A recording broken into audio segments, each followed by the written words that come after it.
छत्रपती उदयनराजे भोसले साताऱ्यातून निवडणूक लढवत आहेत. आपल्यासोबत आहे. आपण आज त्यांच्याशी खास बातचीत करणार आहोत. त्यांना भेटायला आलो आहे. जलमंदिरमध्ये आपण पोहोचलो आहे.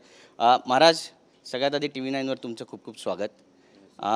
यावेळी पुन्हा एकदा तुम्ही लोकसभेसाठी उभे राहिलेले आहेत. कालच मोदी येऊन गेले आणि ज्या पद्धतीचं वातावरण आहे, प्रतिसाद मिळतो आहे, कसं वाटतंय? चांगलं वाटते. लोकांचा मोठा उत्स्फूर्त प्रतिसाद आहे. आणि विजय तुमचाच होईल असं तुम्हाला विश्वास आहे? होणारच ना. काल आपण एवढं उन्हातानाचं देखील आज आता मला आकडाचं काय सांगता येणार नाही, पण निश्चितपणे लाखाच्या वर लोक जेव्हा येतात त्याचा अर्थच तो असतो ना. म्हणजे एक प्रकारे मी तर म्हणेन ती विजय सभा झाली असं म्हणलं तर काही चुकीचं ठरणार नाही. नक्कीच ती विजयी सभा होती असंच म्हणावं लागेल. काल पंतप्रधान मोदींनी सुद्धा त्या ठिकाणी आवाहन केलं लोकांना. त्यामुळे एक मोठा फरक पडेल, कारण काल शरद पवारही होते. त्यामुळे शरद पवार विरुद्ध मोदी असं वातावरण आहे साताऱ्यामध्ये म्हणावं? नाही नाही, कसं ते कम्पेअर पण होऊ शकत नाही. एका बाजूला नॅशनल हे पार्टी आहे आणि दुसऱ्या बाजूला प्रादेशिक पक्ष आहे. बरोबर ना, म्हणजे टेक्निकली बोलायला झालं तर. आणि नॅशनल पार्टी ही देशभरात असते, नॅशनल इश्यूज असतात. आता हे जे प्रादेशिक पक्ष असतो, आता नॅशनल लेवलचे किती इश्यूज ते मांडणी करतात मला माहीत नाही, पण स्थिरता जिथं असते तिथंच प्रगती आणि एक प्रकारचं नियोजन होतं आणि त्या दिशेने वाटचाल चालू आहे. आता जिथं अस्थिरता असते तिथं म्हणजे त्यांचं महाविकास आघाडीचं अजूनपर्यंत त्यांची पंतप्रधान म्हणजे जे काय ते होणारच होऊ शकत नाही. म्हणजे त्याला म्हणतो ना की म्हणजे स्वप्ननगरीत ते राहतात. ते चांगलं आहे.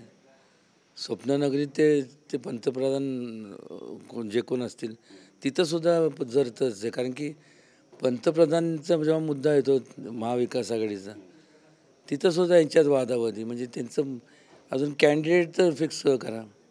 निवडणूक तर बाजूला राहिली, त्याचं काय नाही, एक तर्फेच असणार आहे, पण कॅन्डिडेट पण नाही. आणि जिथं डरमळीत वातावरण असतं तिथं काय तुम्ही काय अपेक्षा करणार कुठल्या म्हणजे विकासाची? महाविकास आघाडी आहे, पण महाविकास ज्या पद्धतीने सगळं पाहतो आहे, विकास नाही, महाभकास आघाडी जायचं असं म्हटलं तर काय ते नाव जास्त सूट होतं. जसं नक्कीच हा जो पट्टा आहे, यशवंत विचारांचा पट्टा राहिलेला आहे. काल बरेच चर्चा गर्दीमध्ये सुद्धा होती की काहीतरी मोठी घोषणा होईल, भारतरत्न दिला जाईल अशी सुद्धा चर्चा होती. तुम्ही भाष्य कराल अशी अपेक्षा होती, मोदी भाष्य कराल अशी अपेक्षा होती. मी त्यांना ते संपूर्ण निवेदन दिलं आणि त्याला सुद्धा प्रोसेस असते, कमिटी असते. त्या कमिटीत त्यांनी मला सांगितलं की दिल्लीला हे सगळं धावपळ सगळं संपले दिल्यानंतर कमिटीबरोबर ते सगळं पुढे जावं लागतं. मग ते निर्णय घेतात आणि घेतला जाईल. नक्कीच. पण तुम्ही ज्यावेळी दिल्लीत पोहोचाल याचा पाठपुरावा पूर्णपणे कराल? आता मग त्याशिवाय घोषणा केली का? पोकळ घोषणा असते तर यांच्यासारखे. आणि निदान ज्यावेळेस आम्ही घोषणा केली तर तिथंसुद्धा त्याच्यावरती सुद्धा वादविवाद. आत्ताच का केली? आत्ता केली तर ठीक, आत्ता केली. तुम्ही तर संपूर्ण त्यांच्या नावाचा संपूर्ण फायदा घेतला. तुम्ही तर मागच करायला पाहिजे ना. म्हणजे जेव्हा पद्मविभूषण पुरस्काराने आपल्याला सन्मानित केलं तेव्हा असं वाटलं नव्हतं की मानस पित्याला सुद्धा त्यांचा आदर्श घेतो. एक आपल्यापेक्षा जास्त त्यांचे विचार होते, त्यांचाच आदर्श आपण घेतो ना.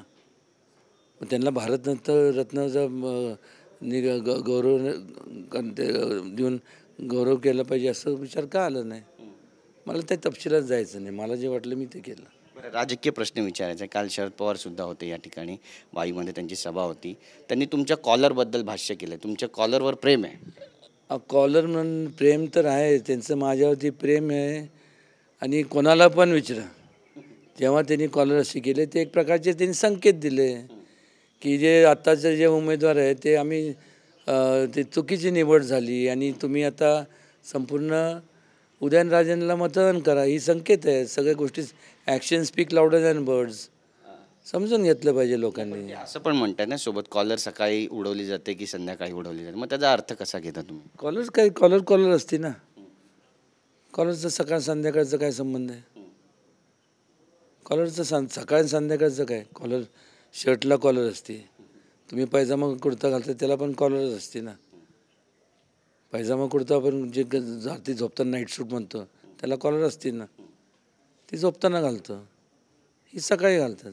काय ते कॉलर कॉलर. बरं, मान गादीला पण मत शशिकांत शिंदेंना द्या असं आव्हान ते लोकांमध्ये करतायत. निश्चित द्या.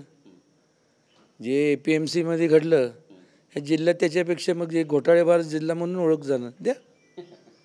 लोक जनता जनार्दन लोकशाहीतले राजे आहेत ते. द्या द्या द्या. पण पवार ज्या पद्धतीनं फोकस करतात त्याचा काही फायदा होईल या ठिकाणी त्यांना असं वाटतं तुम्हाला, की तुमचा आत्मविश्वास त्यांच्यापेक्षा दांडगा आहे आणि जनता तुमच्या सोबत आहे असा विश्वास?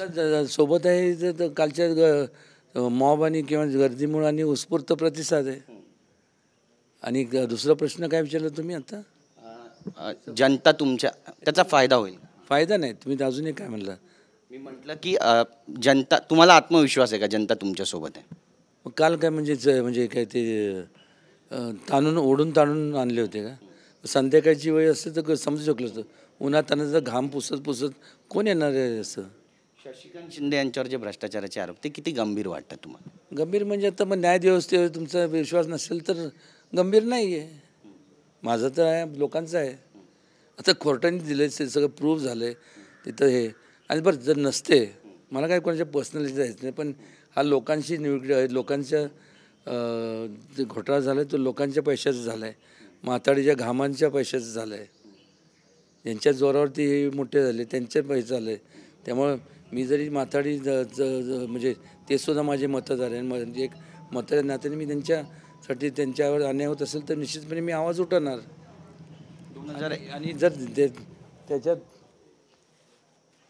त्याच्यात जर हे तथ्य नसतं, समजा मी क्लिअर असतो तर कशाला मी गेलो असतो कोर्टात की बाबा मला लोकांशी संवाद साधायचा आहे त्यामुळं मला बेल देण्यात यावं. मी ते गेले आम्ही गेलो नव्हतो. आम्हाला काय त्यातलं माहीत. 10 का 11 का 12 तारखेला गेले आणि 13लाही झालं. 14ला मला वाटते 14ला हे होतं ना डॉक्टर बाबासाहेब आंबेडकरांचं जयंती होती. आणि त्या दुसऱ्या दिवशी त्यांनी आमदार महेश शिंदेंनी ते स्टेटमेंट दिलं. आता योगायोग म्हणल्यानंतर लोकांना देवाच्या दारात न्याय मिळतो तसं प्रकार झाला. 1913-14पासूनचं चालू झालं. त्यावेळेस सत्तेत ते होते त्यामुळे ते प्रकरण दाबून ठेवलं होतं. आणि हे जेव्हा परत गेले आता खोदून म्हणजे उकरून काढणं नाही, हे गेले कोर्टाने ते तेव्हा हे त्यांनी सांगितलं की आम्ही तुम्हाला जामीन देऊ शकत नाही. तुमची उमेदवारी हा वेगळा विषय. तुम्ही केला आहे तर तुम्हाला त्याला जे काय असेल तर त्याला सामोरे जावं लागेल. कोर्टाने सांगितलं. आमचं काय त्यात? ज्या पद्धतीचा उठाव झाला, सुरतला गेले एकनाथ शिंदे आणि त्यानंतर सरकार पडलं शरद पवार यांचं सोबत उद्धव ठाकरे यांचं, त्यानंतर या मतदारसंघामध्ये त्यांच्यासाठी एक प्रकारची सिंपती यापूर्वी होती. आता काय सिंपती नाही. सिंपती असती तर मला सांगा ना, म्हणजे वाढ झाली असते ना. वाढ कुठं झाली?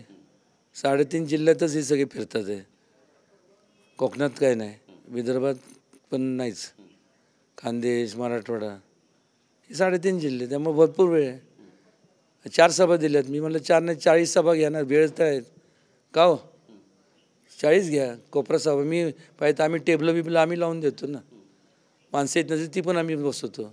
बरं, 2019ला ज्या चुका झाल्या त्या आता होणार नाही यासाठी राजे काळजी कशी घेत आहेत? म्हणजे 6 मतदारसंघ आहे, या सगळ्या मतदारसंघातलं राजकारण समीकरण कसं आहे? सगळं चांगलं आहे.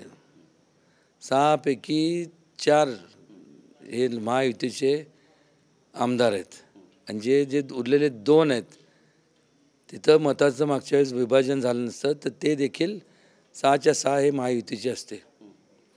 आणि त्या पलीकडं जाऊन सांगतो की 4 महिन्यानंतर आता जी म्हणजे ह्या संपूर्ण जे खासदारकीचं म्हणजे कालचं सगळं पाहून हे निकाल लागलाच आहे.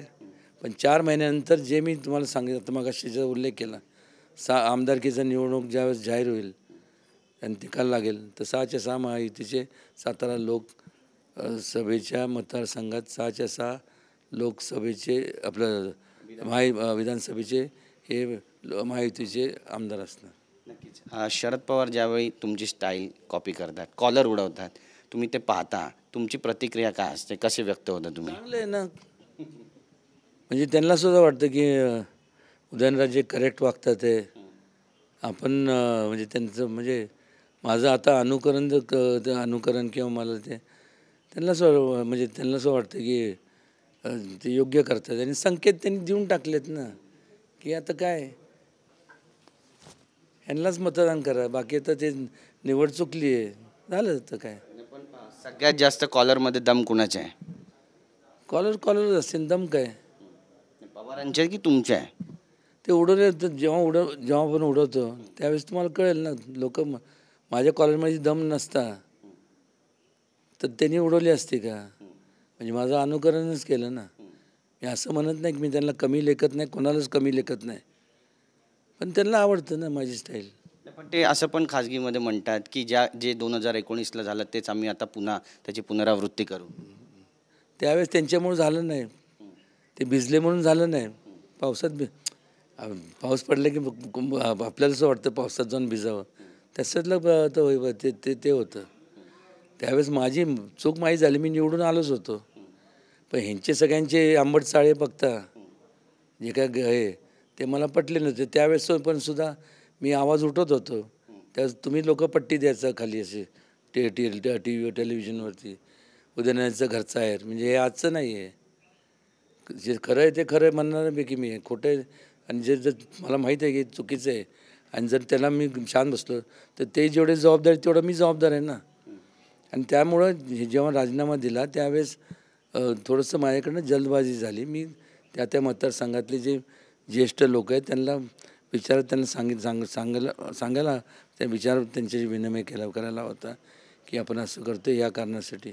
तसं केलं असतं तर त्यावेळेस माझ्या बाजूनेच निकाल लागला असता.